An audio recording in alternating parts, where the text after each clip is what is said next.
El doble atentado en Noruega encendió una luz de alarma sobre el crecimiento de la extrema derecha en Europa.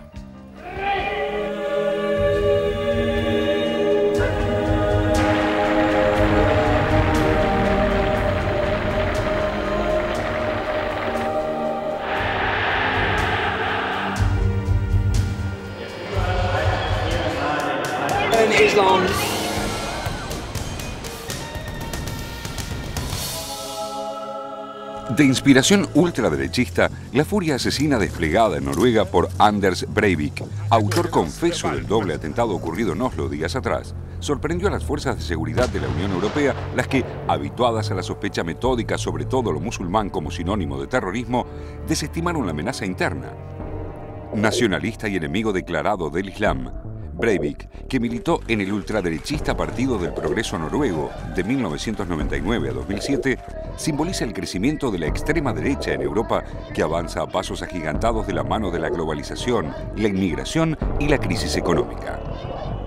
Aunque el fenómeno guarda ciertas particularidades según cada país, los grupos y partidos ultraderechistas europeos presentan rasgos comunes. Son nacionalistas, xenófobos e impulsores de una Europa sin inmigrantes. Se oponen a la globalización, al ultraliberalismo y a organizaciones multinacionales como la Unión Europea y la OTAN. Su popularidad crece de la mano de ideas tales como el fracaso del multiculturalismo, expresadas por la canciller alemana Angela Merkel y celebradas por el presidente francés Nicolas Sarkozy y el premier británico David Cameron. Lejos de la tolerancia y la libertad que caracterizaban hasta no hace mucho a los países nórdicos, aún dueños de un estado de bienestar, el Partido del Progreso Noruego es uno de los más dignos representantes de la extrema derecha europea, convirtiéndose en 2009 en la segunda fuerza política nacional, al obtener el apoyo del 23% de los votantes. A diferencia de la vieja derecha antisemita y antiliberal, son pro-israelíes, antimusulmanes y defensores del libre mercado, compartiendo como ideal la antigua defensa de los valores familiares, la ley y el orden, conservando restos del antimarxismo. En la vecina Finlandia, el Partido de los Auténticos Finlandeses, encabezado por Timo Soini, con un programa nacionalista anti-Unión Europea y contrario a la inmigración, se convirtió a principios de este año en la tercera fuerza parlamentaria. En septiembre de 2010, también el Partido Demócrata Sueco celebró su regreso al Parlamento gracias a las definiciones de su líder, Jimmy Åkesson, quien calificó a los inmigrantes de parásitos que consumen la ayuda social del país. Su equivalente en Dinamarca es el Partido Popular Danés, sostén parlamentario desde 2001 del gobierno conservador. El auge de los partidos que impulsan el odio a lo extranjero no es patrimonio de los países escandinavos. En Austria, con lemas como trabajo en vez de inmigración, el Partido de la Libertad se ha convertido en fuerza legislativa. En Italia, la Liga Norte, comandada por Umberto Bossi, integrante de la coalición gobernante liderada por Silvio Berlusconi, defiende la separación de la zona norte del país, rica y pujante, del sur, pobre y menos desarrollado, impulsando el resentimiento hacia las minorías y los extranjeros. La fobia al inmigrante también gana terreno en Holanda, país donde la derecha xenófoba del Partido por la Libertad, liderado por Geert Wilders, obtuvo el tercer lugar en los comicios de 2010. En Bélgica, la formación Interés Flamenco, con 12 bancas en el Parlamento, promueve la expulsión de los inmigrantes ilegales. La estrella de este crisol de partidos ultraderechistas es la francesa Marine Le Pen, heredera de su padre, Jean-Marie, fundador de la Alianza Nacional Francesa, quien preconiza la devolución de los inmigrantes a sus países de origen, el abandono del euro y la reinstauración de las fronteras, prohibiendo la libre circulación de personas dentro del continente.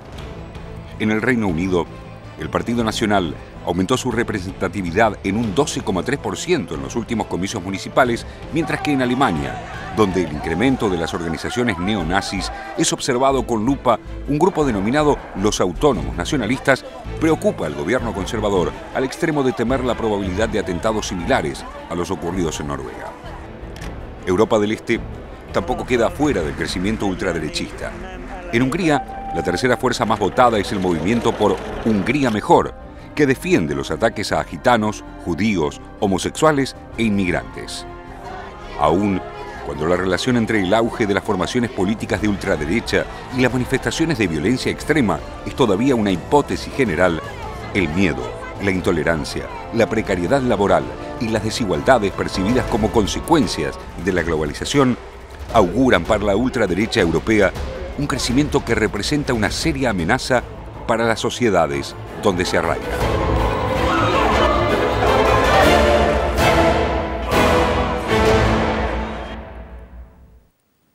Me parece que este es uno de los temas que hay que encuadrarlo históricamente y ver que hace 20 años atrás no había esta situación con extremas religiones o extremos terrorismos. Existía la URSS y el gran, digamos, la gran problemática era capitalismo versus socialismo o comunismo. A partir de la caída de la URSS empezó lentamente a aparecer esta situación con grupos religiosos o con extremistas que en realidad ya habían sido alimentados por Estados Unidos previamente. Por ejemplo, el caso de los talibanes en Pakistán, como el caso de Hamas también entre los palestinos, ¿no? Y empieza a aparecer estas nuevas amenazas, lo que se llaman nuevas amenazas, justamente en el momento en que Estados Unidos deja de tener un enemigo real y poderoso y necesita de alguna manera para sus presupuestos de defensa, para su geoestrategia, tener algún tipo de enemigo. Aparece el terrorismo, aparece el narcotráfico. Me parece que hay que empezar a ver también, no digo que esta sea la única causa, me parece que es multicausal, pero no en vano en ese momento apareció el libro de Huntington hablando del choque de civilizaciones. Empezó a aparecer un enemigo que ya no era político ideológico, sino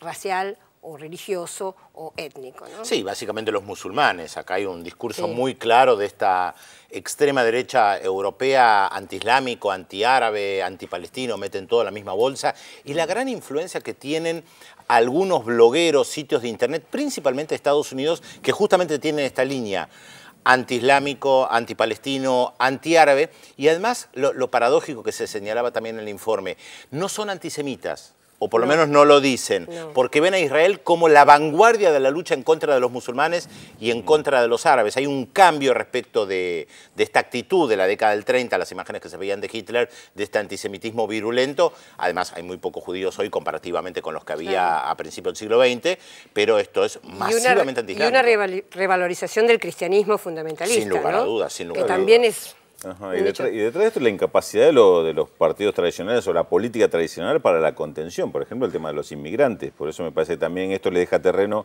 a estos discursos extremistas en contra de la inmigración que genera espacio e inclusive hasta tuerce las posturas de los partidos tradicionales, ¿no? Con respecto a este Eso me tema. parece interesante porque es una mezcla también nuevamente de cuestión, digamos, de carácter político con los medios, ¿no? Porque, digamos, hay desocupación. En lugar de decir, bueno, hay desocupación porque este modelo económico produce desocupación, dice, es porque es la culpa del inmigrante, ¿no? Digamos, en eso... El plomero polaco en las elecciones francesas hace unos años. Claro, los medios tienen mucho que ver en esta creación, digamos, de una población que culpa a los inmigrantes y algún loco que, bueno, se hace cargo de ese odio y lo pone en Es que la derecha cuestión sabe real. que no es políticamente correcto decir que hay que expulsar a los inmigrantes. No lo pueden hacer.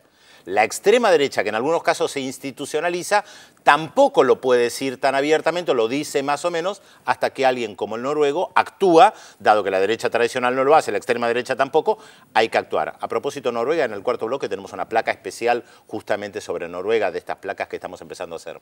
Ah, muy bien.